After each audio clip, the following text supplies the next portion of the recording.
দাঁড়াও, কোথায় যাচ্ছ তুমি? পাগলের মতো কোথায় চুচ্ছে পাবে? এদিকে এসো, এদিকে এসো। কোথায় পাগলের মতো চুচ্ছে পাবে?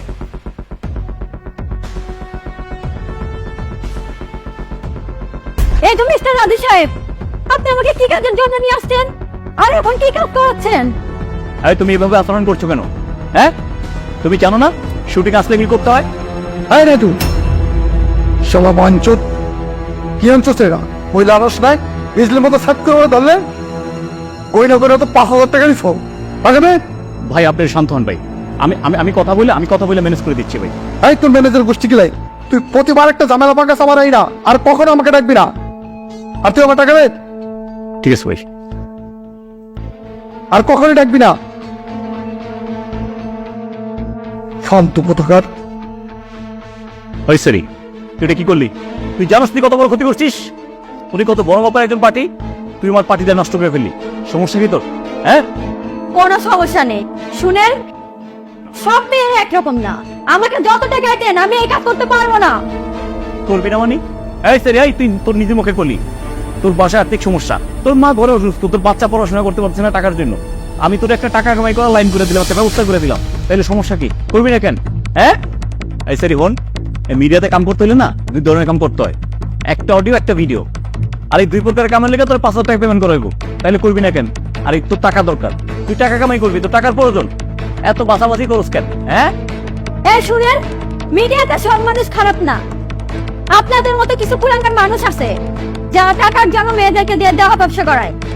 আর এই যে আপনারা এই যে স্পটগুলো খুলেছেন না, শুটিং করার জন্য না, একমাত্র দেওয়া ব্যবসা করার জন্য।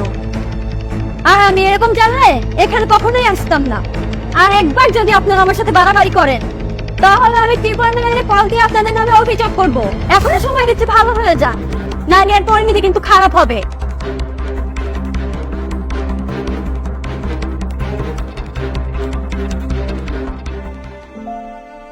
বড় ভাই আসসালামু আলাইকুম। ওয়ালাইকুম আসসালাম। কিরে তুই এনে তোরা কইছে আমার কাছে ওখানে নাইবি না, আর আমি এই সমস্ত কাজে নাই। আর এই সমস্ত কাজ নিয়ে আমার ফ্যামিলিতে জানাস কি হয়েছে?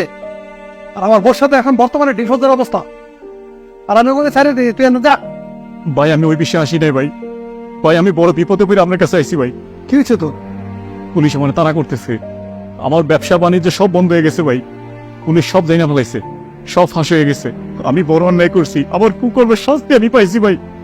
ভাই আমার বউটা আমার ছেড়ে চলে গেছে, আমার মায়েরও মরে গেছে ভাই, আমি অনেক হয়ে গেছি ভাই। পুলিশ আমার তাড়া করতেছে ভাই।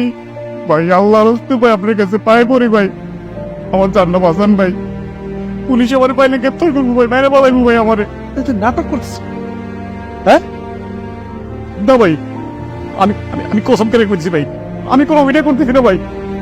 আমি এখানে আসছি জানতে পারছি ভাই, যে কোনো সময় পুলিশ এনে আয় পড়তে পারে। হ্যাঁ বলিস হ ভাই, এখন আমি কি করবো ভাই? চালু করে দিকে ভাই ভাই ভাই সেমনি হোক ভাই, ভাই যেমনি হোক একটা কিছু একটা ব্যবস্থা করেন ভাই। আরে তুই টেনশন নিস না, তো দেখতেছি কি করো। ভাই আমার দেশে বাইরে যে কোনো ভাই পাঠান দেন ভাই। ভাই পুলিশ পাই না আমার ক্রস ফায়ার দেবো ভাই। আরে হাক বলতো তুই একা করস নি, বলতো আমিও করছি। ও ভাই আমরা আসলে অপরাধী।